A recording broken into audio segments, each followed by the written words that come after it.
Yeah, to get the win to end 2022 on a high was huge for us and for me in my 200th cap.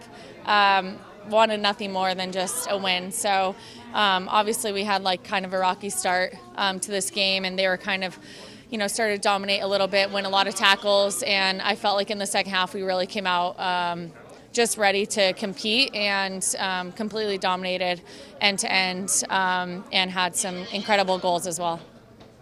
Did you feel on Thursday that you were more lucky because the effort was still there on Thursday? And did you feel that there was a little bit more rise in intensity? Yeah, last game I felt like we had really good rhythm and we played really well at times. I don't think there was a lot we needed to change. Some of the things that I do think we needed to improve on was just physicality, getting stuck into tackles, winning individual battles, tracking back, making, finishing those runs, little things like that. And I felt like we really brought that today. Andy Sullivan also talked a little bit about tightening up on like winning first and second balls and all the things you just mentioned. Are those all mentality issues essentially, like about just wanting it enough to finish the run, to get the ball, make the tackle?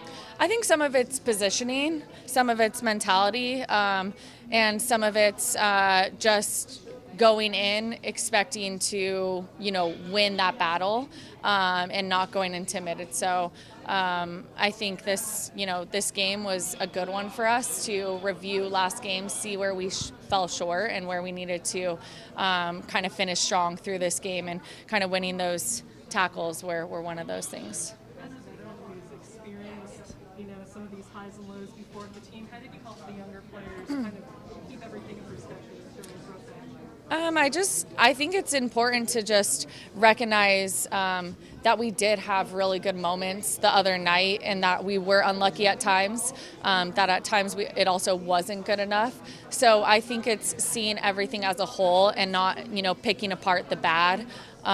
So just fine-tuning those improvements we needed to make and kind of staying course to the journey that we're on, and not getting kind of off course due to maybe a narrative being written, because that's only going to increase as we get closer to the World Cup.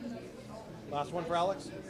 For all of the high expectations of this team, I don't think anyone has higher expectations than the players on this team. And so I'm curious how you, as a leader who's played with people who are no longer on the team, currently with players that are going to be the next generation, how are you sort of navigating the expectations that are coming from both sides of those generations?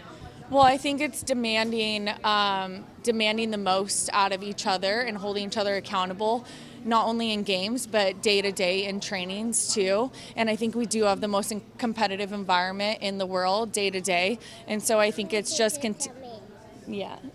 Okay. I never heard her do Okay. So I think it's mostly that, and making sure we continue to push each other every day. Okay. Yeah, she's not doing that anymore. Thanks, guys. Okay, thank you guys.